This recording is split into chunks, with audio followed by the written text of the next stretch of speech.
hundreds of thousands of people moving into the direction of the residence of the Prime Minister. Sheikh হাসিনার শাসনে সুষ্ঠু vote ছিল নির্বাসনে। দাভোসে জুলাই বিপ্লবে বদলে যাওয়া বাংলাদেশের গল্প শোনালেন ডক্টর ইউনূস। আমরা আশা করি যে অন্তর্বর্তীকালীন সরকার তারা সেই নিরপেক্ষতা পালন করবেন এবং দেশে যে সংকট আছে সেই সংকট থেকে দেশকে মুক্ত করবার জন্য তারা কাজ করবেন।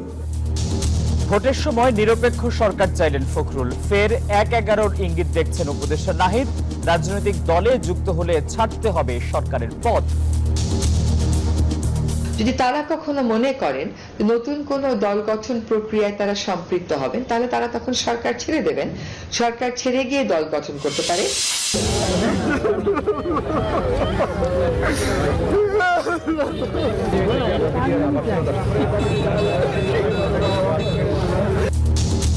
পিলখানা হত্যাকাণ্ডের ১৬ বছর পর মুক্ত ১৭৮ বিডিআর সদস্য।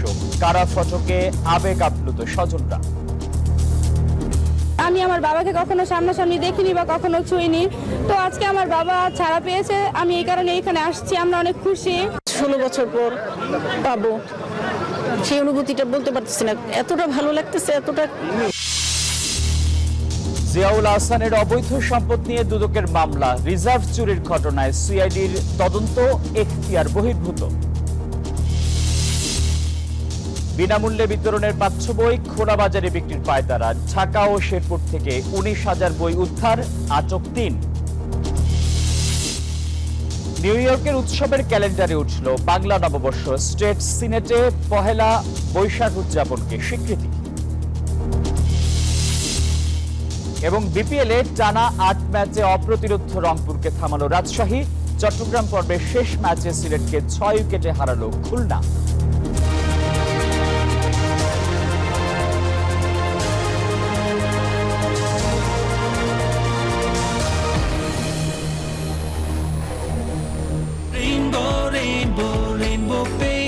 Rainbow Paints, the color of joy. সবাইকে স্বাগত জানাচ্ছি নিউজ 24 সংবাদে। আপনাদের সঙ্গে আছি আমি আসিফ টিপু। দেখছিলেন সংবাদ শিরোনাম। শব্দের আরেক নাম, একদম ইউনিক স্ট্রাকচারাল ডিজাইনের কসমিক ডোর। এর ওয়াল থিকনেস ও রিপ থিকনেস বেশি থাকা থেকে 50 বছরেরও বেশি। কসমিক ডোর, নিশ্চিন্তে 50 বছর। এবারে বিস্তারিত। দাভোসে ওয়ার্ল্ড ইকোনমিক ফোরামে জুলাই বিপ্লবে বদলে যাওয়া বাংলাদেশের গল্প শোনালেন প্রধান উপদেষ্টা ডক্টর মোহাম্মদ ইউনূস। শেখ হাসিনার গুম খুম আর লুটপাটের মূল্য দিচ্ছে এখন বাংলাদেশের অর্থনীতি, এমন অভিযোগ করেন তিনি। বৃহস্পতিবার দাভোসে জাতিসংঘের সহকারী মহাসচিবের সাথে সংলাপে প্রধান উপদেষ্টা এসব কথা বলেন।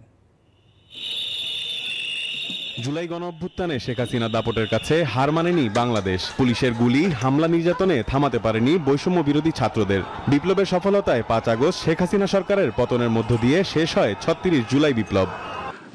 In the name of the justice.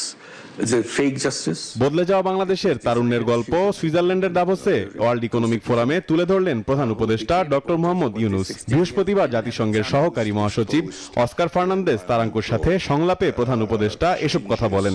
Bank লুট থেকে নির্বাচনকে নির্বাসনে পাঠানোর কারিগর ছিলেন শেখ হাসিনা বলেও অভিযোগ করেন তিনি। We had 3 elections in this 15 years of the regime that ruled the country.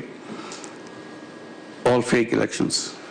Nobody voted. The amount of money laundered away from the country, from the banking system, the total amount they've estimated, calculated, it's about $17 billion from the banking system, just laundered away. Very simple thing, very easy way.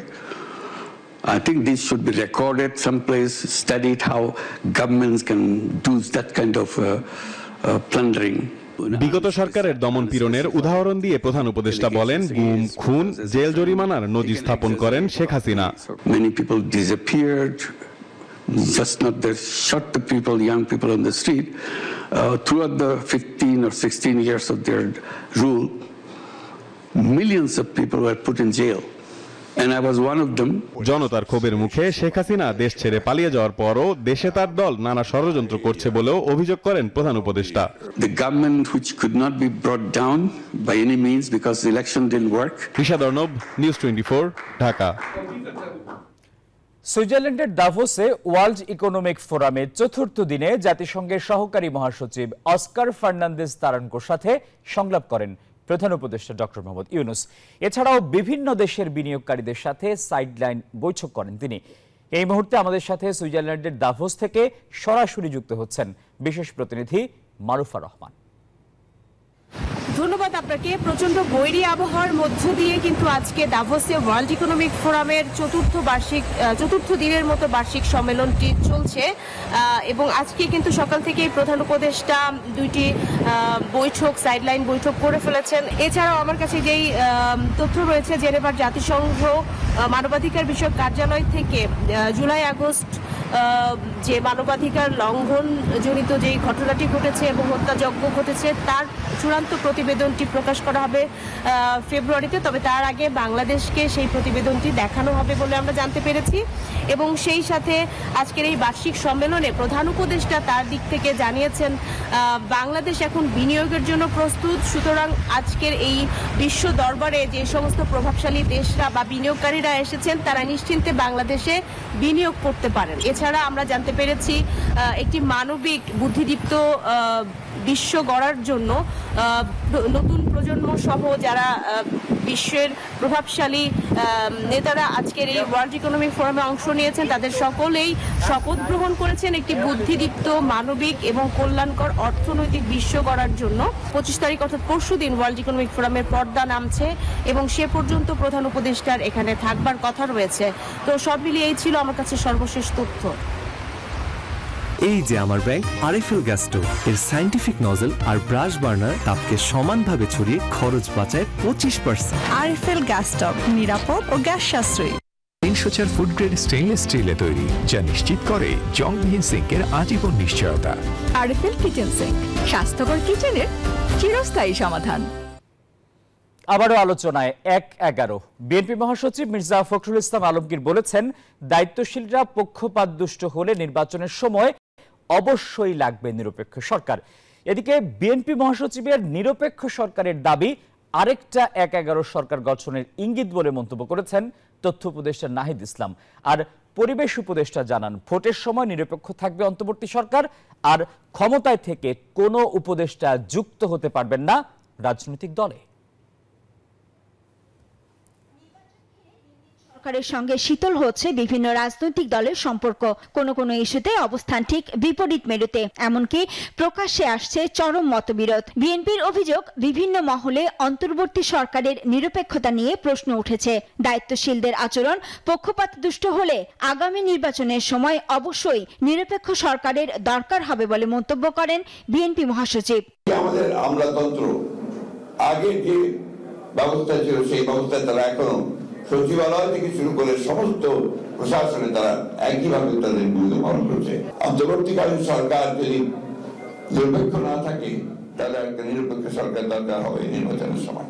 এর কিছুক্ষণের মধ্যেই ফেসবুকে status দিয়ে তীব্র প্রতিক্রিয়া দেখান তথ্য উপদেষ্টা নাহিদ ইসলাম।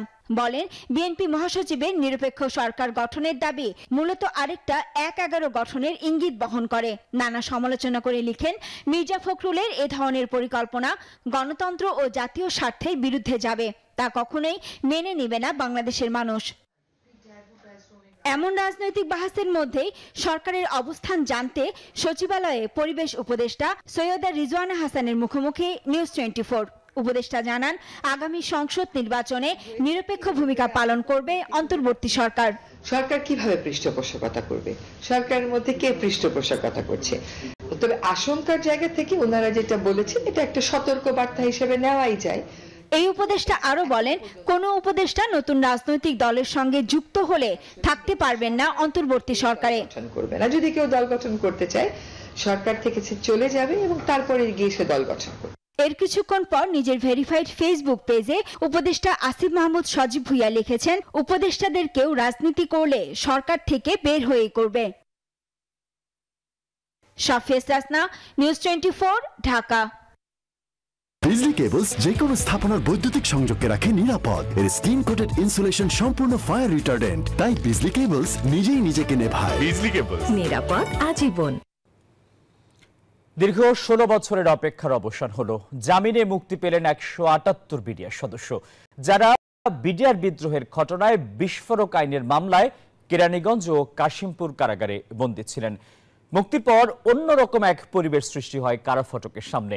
বহু বছর পর প্রিয়জনকে কাছে পেয়ে আবেগ ধরে রাখতে পারেননি স্বজনরা।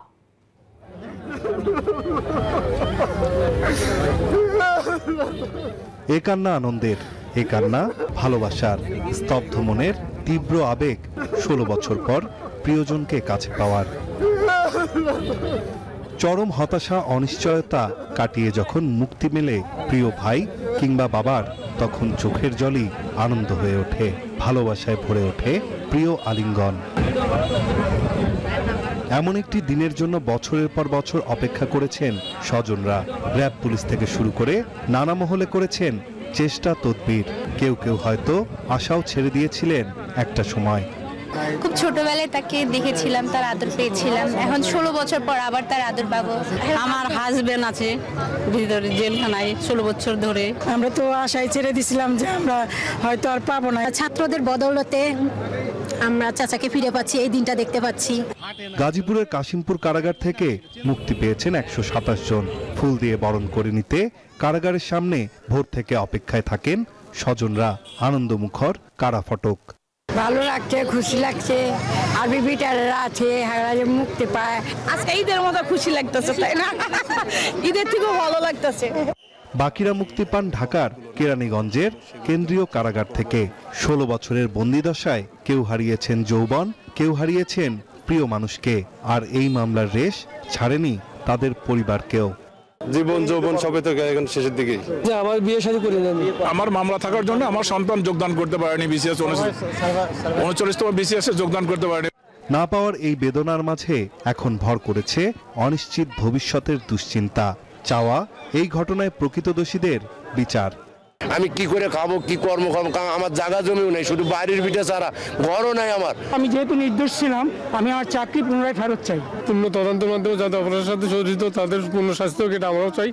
2009 সালের 25 ও 26 ফেব্রুয়ারি ঢাকার পিলখানা হত্যাকাণ্ডে হত্যা ও বিস্ফোরক আইনে 2টি মামলা হয়। হত্যা মামলায় খালাস বা সাজাভোগ শেষে বিস্ফোরক মামলার কারণে 468 জনের মুক্তি আটকে আছে। মুক্ত বাতাসে মুক্তির শ্বাস নিতে না নিতেই অনিশ্চিত ভবিষ্যৎ যেন জেঁকে বসেছে বিডিআর বিদ্রোহে বিস্ফোরক মামলায় জামিনে মুক্ত হওয়া এই সমস্ত বিডিআর সদস্যদের মনে। তাই ভবিষ্যৎ মসৃণ করতে চান সরকারের সাহায্য সহযোগিতা। নাইম আল চিকো, নিউজ 24, কেরানীগঞ্জ, ঢাকা। অবৈধ সম্পদ অর্জনের অভিযোগে এনটিএমসির সাবেক মহাপরিচালক জিয়াউল আহসান ও তার স্ত্রীর বিরুদ্ধে মামলা করেছে দুদক। জানিয়েছেন দুদক মহাপরিচালক। জানান, রিজার্ভ চুরির মামলার তদন্ত করতে চায় দুর্নীতি দমন কমিশন। সিআইডির হাতে চলমান থাকা মামলার তদন্ত কাজ দুদককে বুঝিয়ে দিতে চিঠিও দিয়েছে সংস্থাটি। আওয়ামী লীগ শাসনামলে দেশের অর্থনীতির সবথেকে বড় কলঙ্ক 2016 সালের 4 ফেব্রুয়ারি। ওই দিন বাংলাদেশ ব্যাংকের রিজার্ভ থেকে 8 কোটি 10 লাখ মার্কিন ডলার চুরি করে হ্যাকাররা। ওই ঘটনায় মতিঝিল থানায় একটি মামলা হলে দীর্ঘ 9 বছর ধরে মামলার তদন্ত চালিয়ে যায় সিআইডি। তবে সিআইডির তদন্তকে এবার এখতিয়ার বহির্ভূত বলছে দুর্নীতি দমন কমিশন। সংস্থাটির দাবি, রিজার্ভ চুরির ওই ঘটনা দুদকের তফসিলভুক্ত অপরাধ। কাজেই সিআইডিকে তদন্তের দায়িত্ব দুদককে বুঝিয়ে দিতে চিঠি দিয়েছে সংস্থাটি। দুর্নীতি দমন কমিশন আইন 2004 অনুযায়ী দুর্নীতি দমন কমিশনের তফসিলভুক্ত অপরাধ কেবলমাত্র দুর্নীতি দমন কমিশন কর্তৃক তদন্তযোগ্য বিধায় আমরা এই পত্র লিখেছি। এদিকে আয়নাঘর ও গুমকাণ্ডের কারিগর হিসেবে বহুল চর্চিত এনটিএমসির সাবেক ডিজি জিয়াউল আহসান ও তার স্ত্রীর বিরুদ্ধে দুর্নীতির অভিযোগে মামলা করেছে দুদক। সংস্থাটির দাবি, জিয়াউল আহসানের 22 কোটি টাকার বেশি অবৈধ সম্পদের হদিস পাওয়া গেছে। আছে 8 ব্যাংক হিসাবে 120 কোটি টাকার সন্দেহজনক লেনদেন। স্ত্রী নুসরাত জাহানের নামেও পাওয়া গেছে প্রায় 18.5 কোটি টাকার অবৈধ সম্পদ। এছাড়া 4 ব্যাংকে লেনদেন করেছেন প্রায় 222 কোটি টাকা। এবং একজন উচ্চ পদস্থ সেনা কর্মকর্তা হওয়ার সুবাদে এই কাজে নিজ পদ এবং অর্পিত ক্ষমতার অপব্যবহারের মাধ্যমে মানি লন্ডারিং সংক্রান্ত অপরাধ করায় আজ একটি মামলার রুজু সিদ্ধান্ত গৃহীত হয়েছে। এদিন সরকারি 4 একর খাস জমি দখল করে বাণিজ্যিক স্থাপনা নির্মাণের অভিযোগে মামলা হয়েছে সাবেক প্রতিমন্ত্রী কুজেন্দ্রলাল ত্রিপুরার বিরুদ্ধে। দুর্নীতির অভিযোগে মামলা হয়েছে বগুড়ার সাবেক এমপি হাবিবুর রহমান এবং সাবেক উপজেলা চেয়ারম্যান আসিফ ইকবাল সোনির বিরুদ্ধেও। বদরুল আলম শাওন, নিউজ 24, ঢাকা। প্রাথমিক ও মাধ্যমিক বিদ্যালয়ের শিক্ষার্থীদের বিনামূল্যে বিতরণের বই খোলা বাজারে বিক্রি ও মজুতকারী চক্রের 3 সদস্যকে গ্রেপ্তার করেছে পুলিশ। অভিযানে 2 ট্রাক ভর্তি 19,000 বই জব্দ করা হয়েছে। রাজধানীর নীলক্ষেত ও শেরপুর থেকে এসব বই জব্দ করা হয়। বছরের শুরুতে নতুন বই পেয়ে কোমলমতি শিক্ষার্থীদের উচ্ছ্বাসের শেষ নেই। শিশুদের জন্য বিনামূল্যে বিতরণের সেসব বই খোলা বাজারে বিক্রির চেষ্টা করছে অসাধু চক্র। গোপন সংবাদের ভিত্তিতে বুধবার বিকেলে রাজধানীর বাংলা বাজার ইস্পাহানি গলির বিভিন্ন গোডাউনে অভিযান চালায় গোয়েন্দা পুলিশ। এ সময় 2 ট্রাকে প্রায় 10,000 বই জব্দ করা হয়। পুলিশ বলছে চক্রটির সাথে মাউসি বা ছাপাখানার কেউ জড়িত রয়েছে কিনা খতিয়ে দেখা হচ্ছে।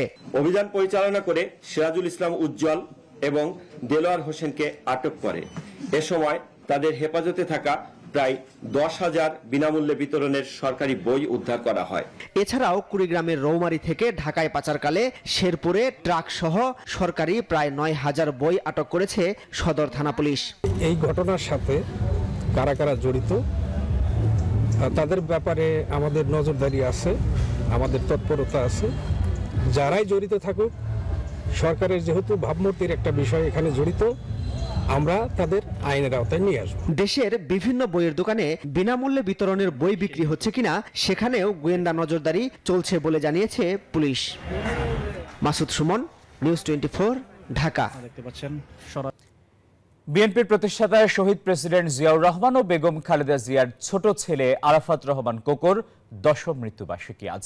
ক্রীড়া সংগঠক মরহুম আরাফাত রহমান কোকর 10ম মৃত্যুবার্ষিকী উপলক্ষে দোয়া মাহফিলের আয়োজন করেছে বিএনপি। বেলা 11টায় নয়াপল্টনে দলের কেন্দ্রীয় কার্যালয়ে এই দোয়া মাহফিল অনুষ্ঠিত হবে। দোয়া মাহফিলে বিএনপির স্থায়ী কমিটির সদস্য মির্জা আব্বাস সহ দলটির কেন্দ্রীয় মহানগর এবং অঙ্গ ও সহযোগী সংগঠনের নেতারা উপস্থিত থাকবেন। বৃহস্পতিবার দলটির মিডিয়া সেলের সদস্য সাইরুল কবির খান এ তথ্য জানিয়েছেন। এছাড়া শুক্রবার সকাল 10টায় বনানী কবরস্থানে আরাফাত রহমান কোকর কবর জিয়ারত শেষে কোরআন তেলাওয়াত করা হবে। এ সময় বিএনপির সিনিয়র যুগ্ম মহাসচিব অ্যাডভোকেট রুহুল কবির রিজভী এবং দলের কেন্দ্রীয় নেতারা উপস্থিত থাকবেন। নিউজ 24 সংবাদে সময় হলো একটা বিরতির। আরো খবর নিয়ে ফিরছে, আমাদের সঙ্গেই থাকুন।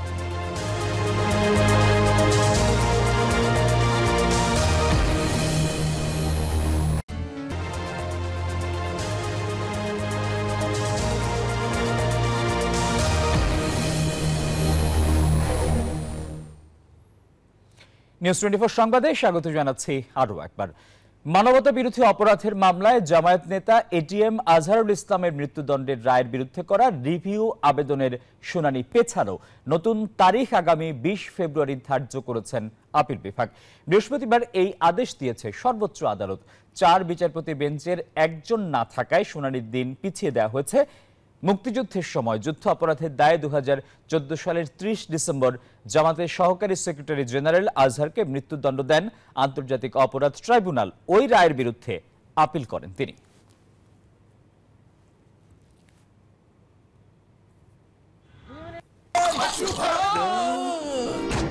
আমি এই চেয়ারে বসবো না। বাচ্চু ভাই, এই চেয়ারকে ভয় পেও না। ডেন্টিস্টের পরামর্শ নাও নতুন কোলগেট অ্যাক্টিভ সোল, যা দাঁতের সমস্যা শুরু হওয়া মাত্রই থামিয়ে দেয়। না থাকবে ব্যথা, না থাকবে ভয়। দেশে সাংবাদিকতার চর্চা থাকলে ফ্যাসিবাদের জন্ম হয় না বলে মন্তব্য করেছেন বাংলাদেশ ফেডারেল সাংবাদিক ইউনিয়নের মহাসচিব কাদের গনি চৌধুরী। বৃহস্পতিবার রাতে ফেনীর একটি রেস্টুরেন্টে সাংবাদিক ইউনিয়ন ফেনীর আয়োজনে মতবিনিময় সভায় প্রধান অতিথির বক্তব্যে একথা বলেন তিনি। বলেন, সাংবাদিকরা জাতির অতন্দ্র প্রহরী, সত্যিকার সাংবাদিকদের পালাতে হয় না। ইউনিয়নের সভাপতি সিদ্দিক আল মামুনের সভাপতিত্বে বিশেষ অতিথি ছিলেন ড্যাব নিউরোসায়েন্স সাধারণ সম্পাদক ডাক্তার জামাল উদ্দিন রুমি, ড্যাবের সাধারণ সম্পাদক ডাক্তার মোবারক হোসেন দুলাল, ফেনী বারের সাধারণ সম্পাদক অ্যাডভোকেট মীর মোশাররফ হোসেন মানিক।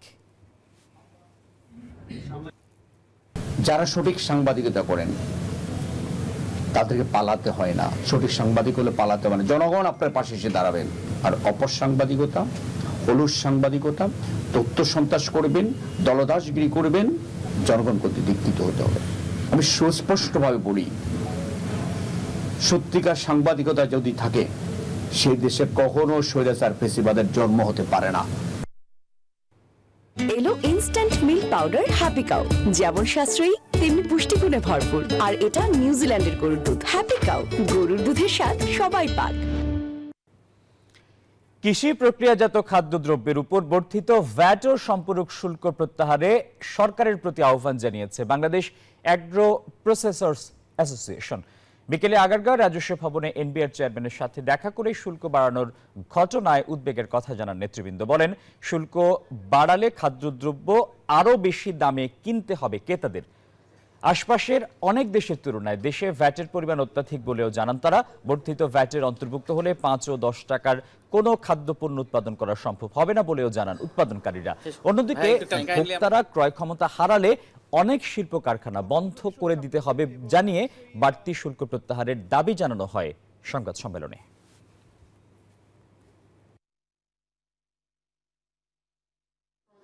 এই দুর্মূল্যের দিনে, এই কষ্টকর দিনে আমরা চাই না যে কোনো অবস্থায় ভোক্তার উপরে কোনো রকম প্রেশার, কোনো রকম অত্যাচার, কোনো রকম মূল্যবৃদ্ধি আমাদের ভোক্তার উপরে আসুক। একটা সুলভ মূল্যে যেন আমরা ভোক্তাদের হাতে পণ্য সামগ্রী পৌঁছাতে পারি, যেন ভোক্তারা আগামী দিন বিগত দিনের ন্যায় সুন্দরভাবে আমাদের এই পণ্যগুলো গ্রহণ করে তারা স্বাচ্ছন্দ্যে জীবনযাপন করতে পারে।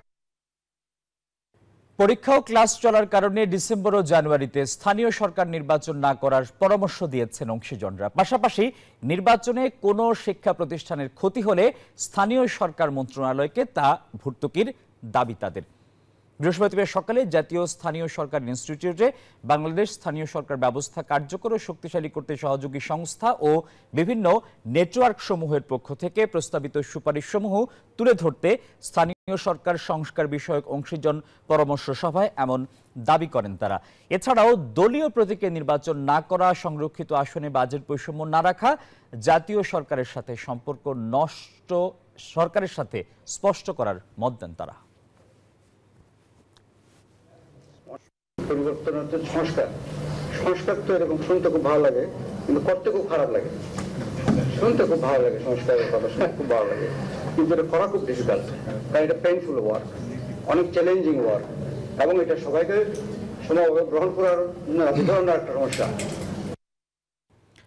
5 আগস্টের পর সারা দেশেই বদলেছে প্রেক্ষাপট। মানুষ মুখ খুলছেন অনিয়ম আর দুর্নীতির বিরুদ্ধে।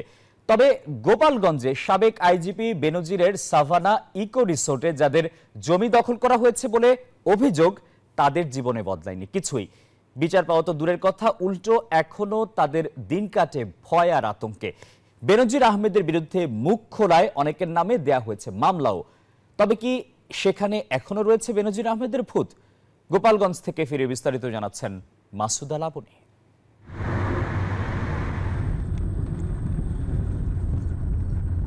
Savanna eco resort and national park গড়ে তোলা হয়েছে গোপালগঞ্জের বৈরাগীটোল গ্রামে 621 বিঘা জমির উপর, যেখানে প্রত্যন্ত চরের মধ্যে রয়েছে এমন একটি কটেজ। ব্যয়বহুল এসব কটেজে রয়েছে টিভি, ফ্রিজ থেকে শুরু করে বিলাসী জীবনের সব উপকরণ। অভিযোগ রয়েছে বেনজির নানা অনিয়ম আর লুটপাটের মাধ্যমে অর্জিত টাকা নিয়েই নির্মাণ করেন এই রিসোর্ট। দুদকের পর সাভানা ইকো রিসোর্টে এনবিআর এর গোয়েন্দা দল, তারা সাবেক আইজিপি বেনজির আহমেদ ও তার পরিবারের সদস্যদের আয়কর ফাঁকি নিয়ে তদন্ত শুরু করেছেন। বেনজির আহমেদের দুর্নীতি, অনিয়ম ও ঘুষ বাণিজ্য নিয়ে তদন্ত করছে একাধিক সংস্থা। সুনির্দিষ্ট অঙ্ক বলা খুব মুশকিল যে এখানে বিনিয়োগ কত হয়েছে, কারণ এখানে বেশ কিছু ডিপার্টমেন্টের সার্ভে রিপোর্ট লাগবে আমাদের, জমি সংক্রান্ত, তারপর হচ্ছে সিভিল কনস্ট্রাকশন, তারপর এখানে একটা ট্রান্সফরমার আছে, সাবস্টেশন আছে, সব কিছু মিলে এই তথ্যগুলো যখন আমাদের হাতে আসবে তখন বলা যাবে। সাভানা ইকো রিসোর্টে যাদের জমি ছিল তাদের কথা জানার চেষ্টা নিউজ 24-এর। এখনো অজানা ভয় আর আতঙ্ক স্থানীয়দের মাঝে। ক্যামেরার সামনে ভয়ে কথা বলতে রাজি হননি অনেকেই। ভবনের সামনেই আমাদের জমি আছে, 2 বিঘে, সেটা না করে মানে কথা না বলেই ওটা বালি ভরে দিছিল। পরে এসে দেখলাম বালি ভরাট করে দিচ্ছে, কথা বললাম, পরে বললো যে সমাধানে আসবে, কিন্তু কোনো কিছুই করা হয় না। এই সাবানা পার্ক অ্যান্ড রিসোর্ট গড়ে তোলার পিছনে কি কি অরাজকতা হয়েছে এই বিষয়ে আমি কথাবার্তা বলি, আমি মুখ খুলি প্রথম। তো মুখ খুললে পার এর পরবর্তীতে আমরা পুলিশের লাঠিচার্জের সম্মুখীন হই, এরপর আমরা মিথ্যা মামলার শিকার হই। আমরা ভাবছিলাম যে বেনজির সাহেব হয়তো বা দুর্নীতির মামলায় উনি সম্পৃক্ত, হয়তো বা আমরা এখন একটু স্বস্তিতে ফিরব, জনজীবনে একটা স্বস্তি আসবে, কিন্তু বাস্তবে আমাদের ফলাফল মুখ খুলে আরও পরিস্থিতি খুবই খারাপ হয়েছে। যদিও এনবিআর বলছে যাদের জমি দখল করা হয়েছে তারা অভিযোগ দিলে তদন্ত করা হবে। ফসলি জমিতে পিলার দিয়ে দখলে নিতেন বেনজিরের লোকজন। এছাড়া সাধারণ মানুষকে ভয় দেখিয়ে জোর করেও লিখে নিতেন সম্পত্তি। এভাবেই গড়েছেন বিশাল ও বিলাসবহুল এই resort. Masuda Laboni, Savannah eco resort, Gopalganj. এবারে অর্থ বাণিজ্যের সংবাদ।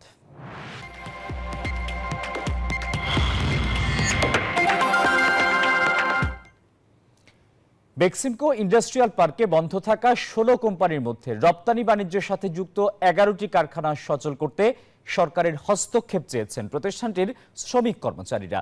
তাদের দাবি বেক্সিমকোর পোশাক খাত সংশ্লিষ্ট সব কারখানা খুলে দেওয়ার পাশাপাশি এলসি খোলার অনুমতি দেওয়ারও আহ্বান জানান তারা। এ নিয়ে শ্রম উপদেষ্টা জানিয়েছেন অস্তিত্বহীন 16 কারখানার নামেও 12,000 কোটি টাকা ঋণ নিয়েছে বেক্সিমকো। তাছাড়া বিপুল পরিমাণ ঋণের বোঝা নিয়ে বেক্সিমকোর দায় নেওয়া সম্ভব নয়। এসব দাবি অযৌক্তিক বলছে সরকার। গেল আগস্টে ক্ষমতার পট পরিবর্তনের পর একে একে সামনে আসে নানা অনিয়ম ও লুটপাটের তথ্য। শ্রমিক অসন্তোষ সহ নানা কারণে বন্ধ হয়ে যায় অনেক কারখানা, যার মধ্যে রয়েছে বড় শিল্প গোষ্ঠীগুলোর কারখানাও, যার নেতিবাচক প্রভাব পড়েছে কর্মসংস্থানে। আওয়ামী লীগের পতনের পর বন্ধ হয়ে যায় দেশের অন্যতম বৃহৎ শিল্প গ্রুপ বেক্সিমকোর বেশ কিছু প্রতিষ্ঠান। এমন অবস্থায় কারখানা চালুর দাবিতে গেল কয়েক মাস ধরে আন্দোলন করছে প্রতিষ্ঠানটির কর্মচারীরা, করা হয় সড়ক অবরোধ। বৃহস্পতিবার রাজধানীর পল্টনে আয়োজিত এক সংবাদ সম্মেলনে বেক্সিমকোর কর্মচারীরা জানান, জমি বন্ধক দিয়ে ঋণ চাইলেও মিলছে না সাড়া। এমন অবস্থায় অনিশ্চিত হয়ে পড়েছে প্রতিষ্ঠানটির 42,000 কর্মচারীর ভবিষ্যৎ। সরকারের কাছে দাবি জানানো হয় সব কারখানা খুলে দেয়ার। ব্যাংকিং কার্যক্রম এবং ব্যাক টু ব্যাক এলসি খোলার অনুমতি দিতে হবে। 3, কারখানা ও ব্যবসা চলমান রেখে আমাদের সকল বকেয়া বেতন এবং কোম্পানির দায়দানা পরিশোধের দ্রুত ব্যবস্থা নিতে হবে। এই যে 42,000 কর্মকর্তা কর্মচারী আমরা যারা আছি, আমাদের এই মাসের 31শে জানুয়ারি পর্যন্ত লে অফ ঘোষণা করে আছে। তারপরে কি হবে আমরা জানি না। এ নিয়ে সচিবালয়ে শ্রম উপদেষ্টা জানালেন, অস্তিত্ব না থাকলেও 16 প্রতিষ্ঠানের নামে বেক্সিমকো ঋণ নিয়েছে 12,000 কোটি টাকা। আর সব মিলিয়ে বেক্সিমকো ইন্ডাস্ট্রিয়াল পার্কের 32 কারখানার ঋণ প্রায় 30,000 কোটি টাকা। আর 42,000 কর্মীর কথা বলা হলেও বাণিজ্য উপদেষ্টা বলছেন এক্ষেত্রে ভুল তথ্য দিচ্ছে প্রতিষ্ঠানটি। একটা প্রতিষ্ঠানে যদি 7,500 কোটি টাকা চলতি সম্পদ থাকে, তার 60 কোটি টাকা বেতন দেওয়া তো একটা সেকেন্ডের ব্যাপার, কারণ এটা মাত্র চলতি সম্পদ, স্থায়ী সম্পদ নয়। বেক্সিমকো ইন্ডাস্ট্রিয়াল পার্কে মোট 32টি ফ্যাক্টরির মধ্যে 16টি ফ্যাক্টরির কোনো অস্তিত্বই নেই, কিন্তু উক্ত 16 কোম্পানির বিপরীতে 12,000 কোটি টাকা ঋণ গ্রহণ করা হয়েছে। অনিয়মের মাধ্যমে যেসব ব্যাংক বেক্সিমকোকে ঋণ দিয়েছে সেসব ব্যাংকের কর্মকর্তাদের বিরুদ্ধে ব্যবস্থা নেয়ার কথাও জানান শ্রম উপদেষ্টা। এই যে বেক্সিমকো নিয়ে যে একটা সমস্যা তৈরি হয়েছে। ওয়ালিদ সাকিব, নিউজ 24, ঢাকা। এবারে আন্তর্জাতিক সংবাদ।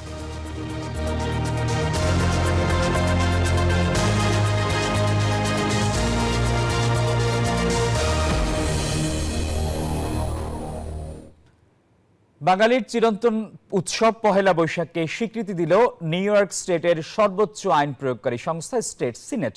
নিউ ইয়র্ক অঙ্গরাজ্যের সাংস্কৃতিক বৈচিত্র্যের স্বীকৃতি হিসাবে এই রাজ্যে বসবাসরত বিভিন্ন সম্প্রদায়ের মধ্যে সম্প্রীতির বন্ধনকে দৃঢ় করার লক্ষ্যে এমন সিদ্ধান্ত নিয়েছে যুক্তরাষ্ট্রের এই অঙ্গরাজ্যটি।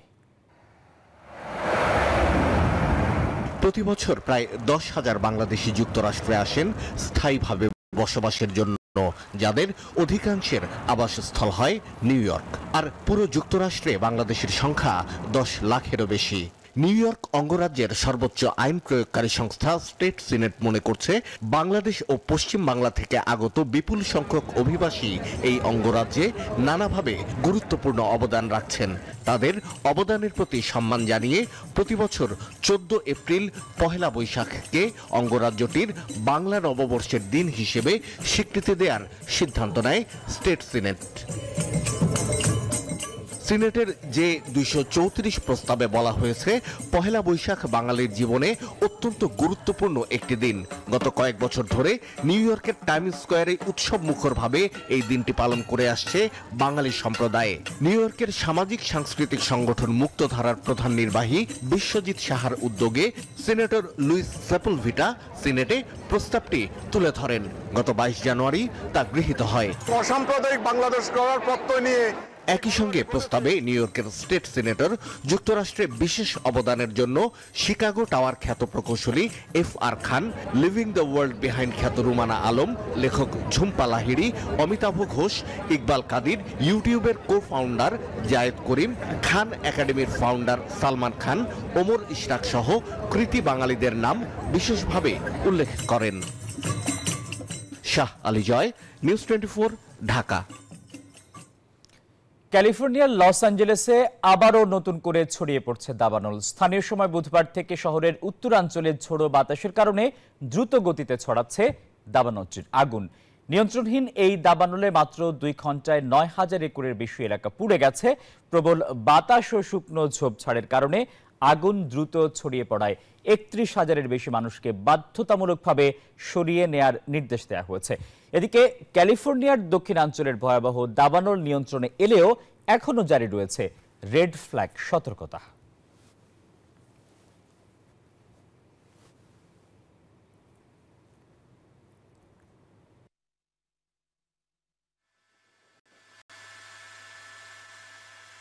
Yes.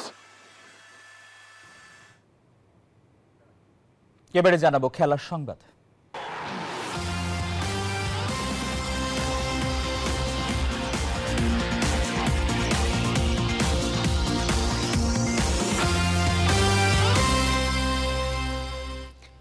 বিপিএলে অবশেষে অপ্রতিরোধ্য রংপুর রাইডার্সকে থামালো দুর্বার রাজশাহী। পদ্মাপাড়ের দলটির কাছে 24 রানে হেরে কুমিল্লা ভিক্টোরিয়ান্সের পাশে বসা হলো না নুরুল হাসান সোহানদের। রাজশাহীর দেয়া 171 রানের জবাবে 146 রান তুলতে পারে রংপুর। এবারে বিপিএলে শুরু থেকে সবার একটাই প্রশ্ন, অপ্রতিরোধ্য রংপুর রাইডার্সকে থামাবে কে? তারাই বা থামবে কোথায়? গ্রুপ পর্বে একে একে টানা 2 হালি ম্যাচ জিতে টেবিল টপার রংপুর। এবার তাদের চোখ ছিল দুর্বার রাজশাহীকে হারিয়ে 2023 আসরে গ্রুপ পর্বে কুমিল্লা ভিক্টোরিয়ান্সের টানা 9 জয়ের রেকর্ডের পাশে বসার। তবে সেই স্বপ্ন ফিকে টপ অর্ডারের ব্যর্থতায় 24 রানে হেরে। চট্টগ্রাম পর্বে শেষ দিনের প্রথম ম্যাচে টস হেরে ব্যাটিংয়ে নামে রাজশাহী। পদ্মাপাড়ের 2 ওপেনার মোহাম্মদ হ্যারিস ও সাব্বির হুসাইনের আক্রমণাত্মক শুরু। তবে 12 বলে 19 রানে সাজঘরে ফেরেন হ্যারিস। এই পাকিস্তানি ব্যাটারের বিদায়ের পর এনামুল হক বিজয়ের সঙ্গে 52 রানের জুটি করেন সাব্বির। অষ্টম ওভারে খুশদিল শাহের জোড়া আঘাত। দ্বিতীয় বলে 39 রানে তুলে নেন সাব্বিরকে। পরের বলেই গোল্ডেন ডাক মারেন রায়ান বাল। এরপর ইয়াসির আলীর রাব্বির ব্যাটে উত্তাল পদ্মাপাড়ের দলটি। 32 বলে 60 রানের ইনিংসটি বড় সংগ্রহের দিকে এগিয়ে নিয়ে যায় রাজশাহীকে। রাব্বির বিদায়ের পর রান আউটে কাটা পড়ে বিজয়। এরপর রাজশাহীর সব ব্যাটার ফিরেছে 5 রানের নিচে। তাতেই 9 উইকেটে 170 রানের সংগ্রহ পায় তারা। জবাবে রংপুরের 3 টপ অর্ডার ব্যর্থ। টেইলর 4 আর ইরফান শুক্কুর ও ইফতেখার আহমেদ 0 রানে প্যাভিলিয়নে। মাঝে সাইফ হাসানের 43 রান লড়াইয়ে টিকিয়ে রেখেছিল রংপুর রাইডার্সকে। এরপর অধিনায়ক সোহান যতক্ষণ ছিলেন ততক্ষণ দলটার জয়ের ফানুস উঠছিল। কিন্তু 26 বলে 41 রান করে বাউন্ডারি লাইনে মহর শেখের হাতে ধরা পড়লে সেই ফানুস চুপসে যায়। এরপর সাইফুদ্দিনের 23 রান হারের ব্যবধান কমিয়েছে। শেষ পর্যন্ত 146 রানে গুটিয়ে গিয়ে আসরের প্রথম হারের স্বাদ পায় রংপুর রাইডার্স। রায়ান বাল শিকার করেন 4 উইকেট। জিহাদ আল হাসান, নিউজ 24। বিপিএলে অপ্রতিরোধ্য রংপুরের জয় রথ থামালো দুর্দান্ত রাজশাহী।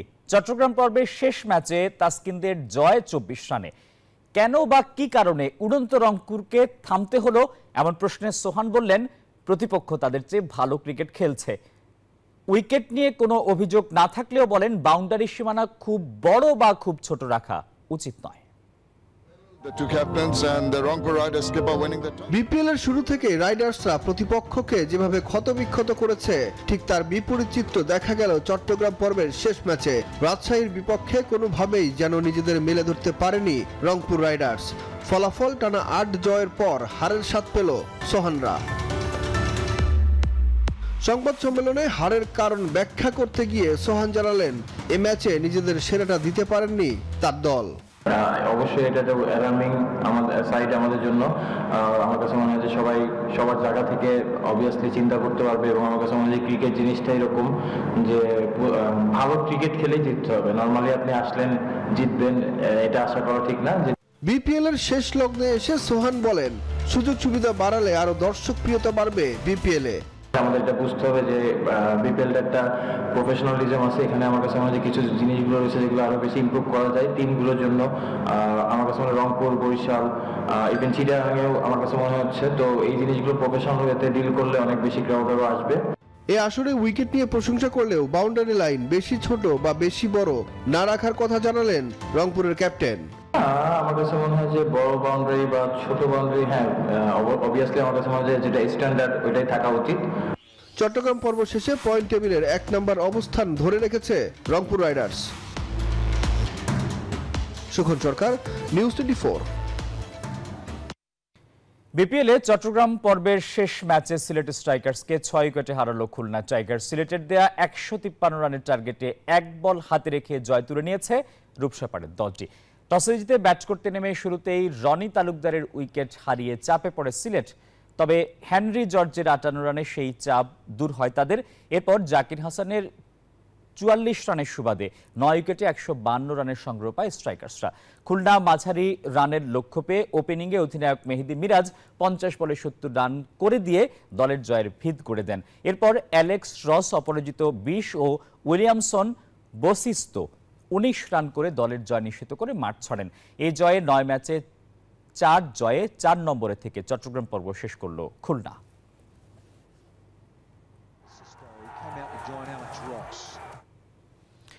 বিসিবির গঠনতন্ত্র সংশোধন নিয়ে ক্লাবগুলোর বিরোধিতায় থেমে আছে প্রথম বিভাগ ক্রিকেট। অনিশ্চয়তায় ঢাকা প্রিমিয়ার লিগেও। তাতে বেকার হয়ে পড়েছেন শত শত ক্রিকেটার। তাদের মনে একটাই প্রশ্ন, মাঠে ফিরতে পারবেন কবে? যদিও আশ্বাস দিয়েছেন বোর্ড সভাপতি ফারুক আহমেদ, দ্রুতই ফেরানো হবে মাঠের খেলা। যেখানে খেলা সেখানেই জীবন, এই মন্ত্র নিয়ে দিনরাত লড়াই করা শত শত ক্রিকেটারের জীবনে নেমে এসেছে অনিশ্চয়তা। ঢাকার প্রথম বিভাগ ক্রিকেট লিগ বন্ধ। গঠনতন্ত্র সংশোধনের বিরোধে ক্লাবগুলোর সিদ্ধান্তে অনিশ্চিত এখন এই ক্রিকেটারদের রুটি রুজি। নাজমুল আবেদিন ফাহিমের নেতৃত্বাধীন গঠনতন্ত্র সংশোধন কমিটির প্রস্তাবনা নিয়ে বিরোধিতা করেছে ঢাকার ক্লাবগুলো। ক্লাব পরিচালকদের সংখ্যা কমানোর প্রস্তাবে উত্তাল হয়ে উঠেছে পুরো পরিস্থিতি। লিগ বন্ধের সিদ্ধান্তে বেকার হয়ে গেছেন শত শত ক্রিকেটার। 7 মাস হোক 9 মাস হোক ওয়েট করি শুধু এই ফার্স্ট ডিভিশন ক্রিকেটের জন্য। সো এখান থেকে এই পারিশ্রমিক দিয়ে আমরা আমাদের সংসারটা মেনটেন করি। যেই কারণে প্রত্যেকটা ক্রিকেটার এবং 20টা দলের 20 জন সিনিয়র ক্রিকেটার আমরা এই মুহূর্তে আপনাদের সামনে জাস্ট বিকজ অফ একটা কারণে যে আমাদের ক্রিকেট লিগটা কবে অ্যাকচুয়ালি প্রেসিডেন্ট শুরু করছে সেটা জানার জন্য। এ নিয়ে হোম অফ ক্রিকেটে বিসিবির সভাপতির সঙ্গে আলোচনায় বসেছিলেন দলগুলোর অধিনায়ক ও ক্রিকেটাররা, যেখানে আশ্বাসও পেয়েছেন তারা। যদিও ক্রিকেটারদের কপাল থেকে এখনো মুছেনি চিন্তার রেখা। প্রত্যেকটা প্লেয়ারে কিন্তু অনিশ্চিতের মধ্যেই আছি। তো যেহেতু আমরা আমাদের আজকে আসার এবং প্রেসিডেন্টের সাথে দেখা করার উদ্দেশ্যই ছিল এটা যে উনি আমাদেরকে এক্স্যাক্টলি একটা টাইম দিবে যে টাইমের মধ্যে খেলা হবে। শত শত ক্রিকেটার তাকিয়ে আছেন একটি ইতিবাচক সিদ্ধান্তের দিকে। শনিবার বোর্ড সভায় যেটা হতে পারে মূল এজেন্ডা। ইমরান হোসেন, নিউজ 24, ঢাকা। আর এই ছিল নিউজ 24 সংবাদের এখনকার আয়োজন। এতক্ষণ আমাদের সঙ্গে থাকায় সবাইকে ধন্যবাদ।